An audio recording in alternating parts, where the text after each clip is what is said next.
Assalamualaikum warahmatullahi wabarakatuh. Perkenalkan, saya Maria Ernawati, mahasiswi Fakultas Ilmu Sosial dan Ilmu Politik, Prodi Ilmu Komunikasi Universitas Muhammadiyah Cirebon.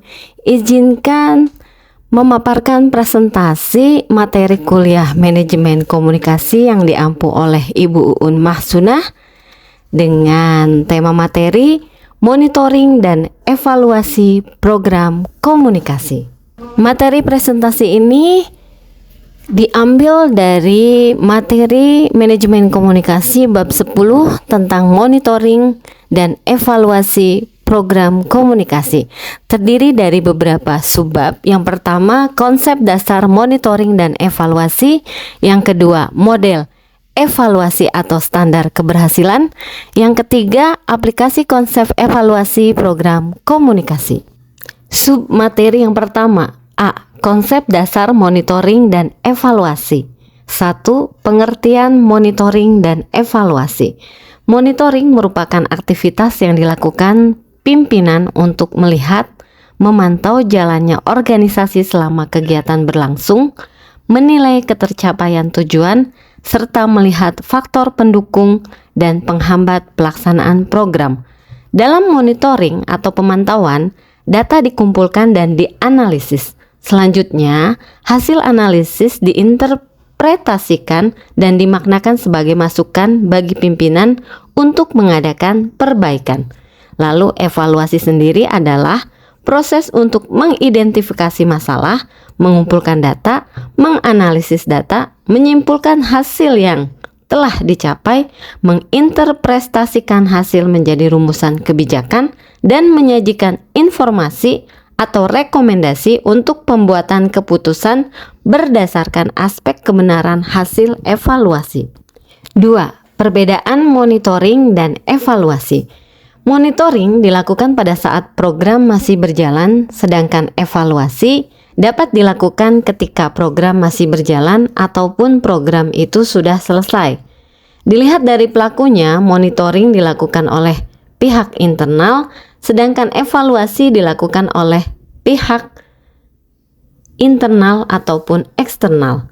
Evaluasi dilaksanakan untuk memperoleh fakta atau kebenaran dari satu program beserta dampaknya, sedangkan monitoring hanya melihat keterlaksanaan program, faktor pendukung, dan penghambatnya. Dilihat secara keseluruhan, kegiatan monitoring dan evaluasi ditujukan untuk pembinaan suatu program. 3. Prinsip monitoring dan evaluasi. Pada pelaksanaannya, monitoring dan evaluasi harus dilakukan dengan prinsip berikut. Yang pertama, harus berorientasi pada tujuan. Jadi, monitoring dan evaluasi mengacu pada tujuan yang ingin dicapai. Kemudian yang kedua, mengacu pada kriteria keberhasilan. Monitoring dan evaluasi harus mengacu pada kriteria keberhasilan program yang telah ditetapkan sebelumnya. Yang ketiga, mengacu pada asas manfaat. Monitoring dan evaluasi sudah seharusnya dilaksanakan dengan manfaat yang jelas berupa saran, masukan, atau rekomendasi untuk perbaikan program yang dimonitoring dan evaluasi atau program sejenis pada masa mendatang.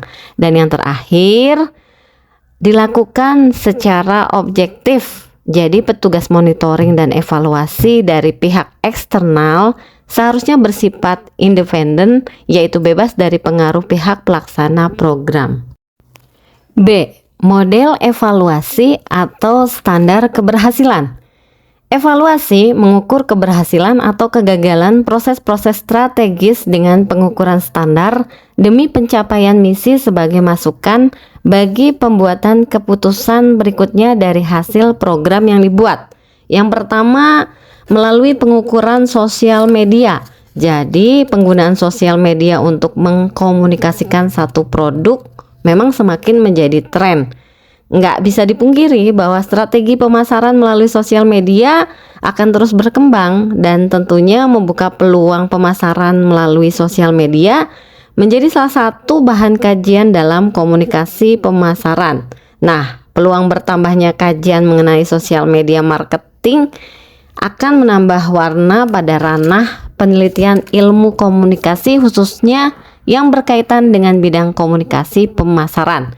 Yang kedua, prepare, implementation, dan impact atau PII model. Nah, model PII ini dikembangkan oleh Kultif. Model PII merupakan riset yang menggali pelaksanaan program public relation dari tahap preparation, persiapan, implementation, pelaksanaan, dan impact atau dampak. Hal ini memberikan pedoman untuk mengevaluasi persiapan dan proses perencanaan dalam organisasi, pelaksanaan taktis, dan dampak atau hasil dari setiap usaha yang dilakukan. Kemudian yang ketiga, kriteria evaluasi. Tujuannya adalah untuk memberikan arahan perencanaan dan mengidentifikasi hasil yang menentukan keberhasilan atas tujuan yang telah ditetapkan.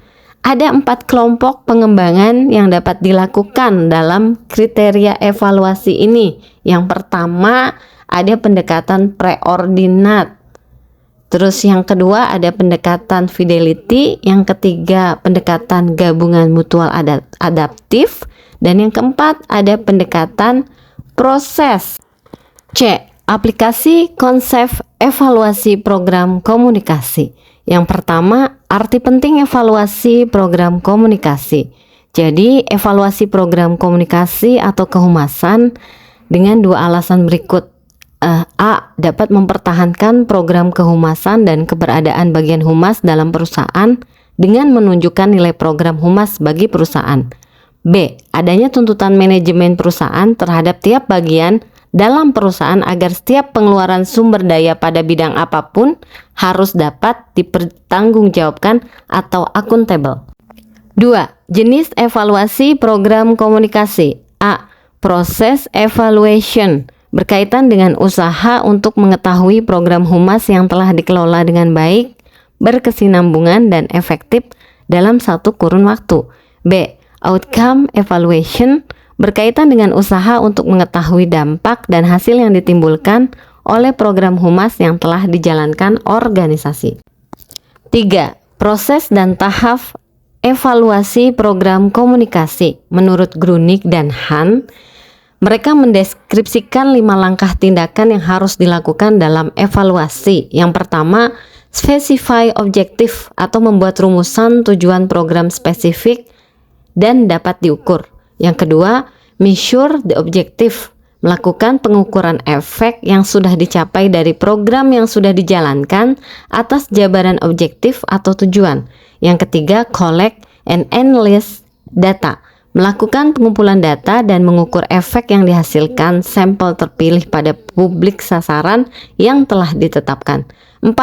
Report the result to the decision maker. Jadi menulis laporan tentang hasil program kepada pengambil keputusan. Yang terakhir, apply the result to decision. Setiap hasil program harus diterapkan pada pengambilan keputusan. Kemudian ada proses evaluasi yang digambarkan oleh Kultif Center dan Broom. Yang pertama itu implementation dan proses evaluation. Itu meliputi faktor kontekstual yang mempengaruhi. Kedua, dilakukan peninjauan, modifikasi, prosedur, dan strategi untuk menentukan implementasi sesuai dengan rencana. Ketiga, menilai implementasi sesuai dengan rencana. Keempat, laporan pada pengambil keputusan. Kemudian berikutnya adalah outcome evaluation, meliputi menentukan faktor kontekstual yang mempengaruhi hasil akhir, peninjauan dan modifikasi prosedur, strategi, dan rancangan evaluasi hasil yang dimuat dalam rencana evaluasi, mengumpulkan data dan informasi untuk evaluasi hasil, menganalisis dan menginterpretasikan data, kemudian terakhir melaporkan pada pengambil keputusan. 4. Tingkat dan langkah evaluasi. Jadi menurut Kultif Center dan Broom, ada tingkatan dan langkah evaluasi dalam program komunikasi, yaitu A. Preparation evaluation. Yang pertama, menilai kecukupan informasi yang digunakan sebagai dasar dalam perencanaan program. Yang kedua, melihat organisasi ketepatan strategi, taktik program, dan pesan. Yang ketiga, menilai kualitas pesan dan unsur presentasi program lainnya.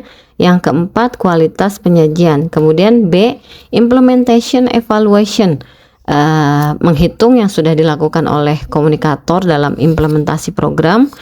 Penghitungan jumlah pesan yang telah dikirim dan terdistribusikan. Kemudian menghitung jumlah pesan yang muncul di media.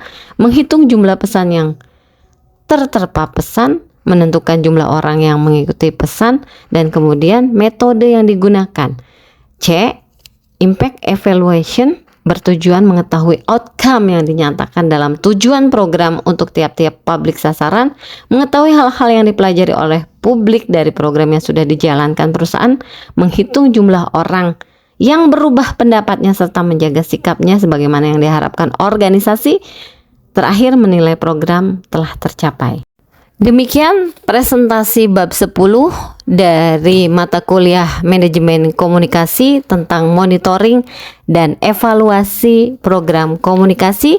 Semoga apa yang saya paparkan bisa bermanfaat untuk kita semua. Sampai jumpa. Wassalamualaikum warahmatullahi wabarakatuh.